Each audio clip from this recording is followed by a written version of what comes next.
আগে পাছে নিৰাপত্তাৰক্ষী, মাজে মাজে এদল শিক্ষাৰ্থী।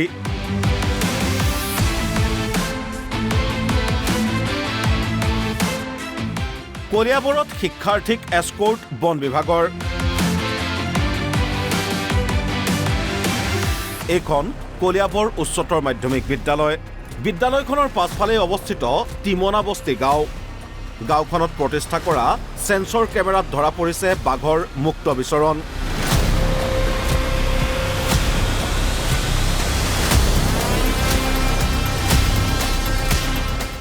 ইফালে চাহ বাগিচাৰ মাজেৰে বিদ্যালয়লৈ অহা যোৱা কৰিব লাগে শিক্ষাৰ্থীসকল। ফলত সন্ত্ৰসিত শিক্ষাৰ্থী তথা শিক্ষকসকল। কিবা এটা ব্যৱস্থা কৰিব লাগে আমাৰ কাৰণে আৰু ভয়ো লাগে অকলে আহিবলৈ।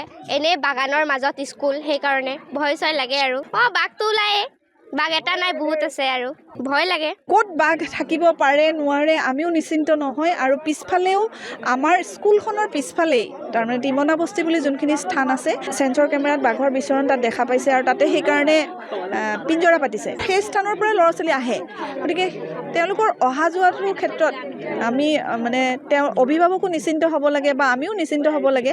এই কথাখিনি আমাৰ বন বিভাগ এটা আছে, ফৰেষ্ট ডিপাৰ্টমেণ্টৰ পৰা কিবা যাৱতীয় পদক্ষেপ লোৱাটো আমি বিচাৰিছোঁ। পৰিণতিত শিক্ষাৰ্থী তথা শিক্ষকসকলক এনেদৰেই এস্কৰ্ট দি বিদ্যালয়লৈ অনা নিয়া কৰিছে বন বিভাগে। সমান্তৰালভাৱে বন বিভাগে পহৰাৰো ব্যৱস্থা কৰিছে বিদ্যালয়খনত। কলিয়াবৰৰ পৰা বিকাশজ্যোতি বৰুৱাৰ সহযোগত news desk report NB news.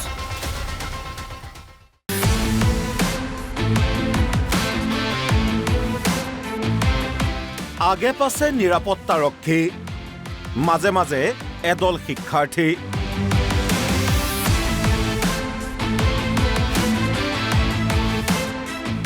কলিয়াবৰত শিক্ষাৰ্থীক এস্কৰ্ট বন বিভাগৰ। এইখন কলিয়াবৰ উচ্চতৰ মাধ্যমিক বিদ্যালয়। বিদ্যালয়খনৰ পাছফালে অৱস্থিত টিমনাবস্তি গাঁও। গাঁওখনত প্ৰতিষ্ঠা কৰা সেন্সৰ কেমেৰাত ধৰা পৰিছে বাঘৰ মুক্ত বিচৰণ।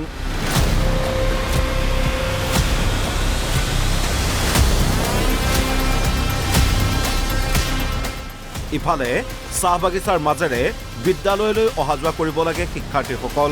ফলত সন্ত্ৰসিত শিক্ষাৰ্থী তথা শিক্ষকসকল। কিবা এটা ব্যৱস্থা কৰিব লাগে আমাৰ কাৰণে আৰু ভয়ো লাগে অকলে আহিবলৈ। এনে বাগানৰ মাজত স্কুল, সেইকাৰণে ভয় চয় লাগে আৰু বাঘটো ওলায়ে, বাঘ এটা নাই বহুত আছে আৰু ভয় লাগে। ক'ত বাঘ থাকিব পাৰে নোৱাৰে আমিও নিশ্চিন্ত নহয়। আৰু পিছফালেও আমাৰ স্কুলখনৰ পিছফালেই তাৰমানে টিমনাবস্তি বুলি যোনখিনি স্থান আছে, সেন্সৰ কেমেৰাত বাঘৰ বিচৰণ তাত দেখা পাইছে আৰু তাতে সেইকাৰণে পিঞ্জৰা পাতিছে। সেই স্থানৰ পৰা ল'ৰা ছোৱালী আহে, গতিকে তেওঁলোকৰ অহা যোৱাটোৰ ক্ষেত্ৰত আমি তেওঁৰ অভিভাৱকো নিশ্চিন্ত হ'ব লাগে বা আমিও নিশ্চিন্ত হ'ব লাগে। এই কথাখিনি আমাৰ বন বিভাগ এটা আছে, ফৰেষ্ট ডিপাৰ্টমেণ্টৰ পৰা কিবা যাৱতীয় পদক্ষেপ লোৱাটো আমি বিচাৰিছোঁ। পৰিণতিত শিক্ষাৰ্থী তথা শিক্ষকসকলক এনেদৰেই এস্কৰ্ট দি বিদ্যালয়লৈ অনা নিয়া কৰিছে বন বিভাগে। সমান্তৰালভাৱে বন বিভাগে পহৰাৰো ব্যৱস্থা কৰিছে বিদ্যালয়খনত। কলিয়াবৰৰ পৰা বিকাশজ্যোতি বৰুৱাৰ সহযোগত news desk report NB news.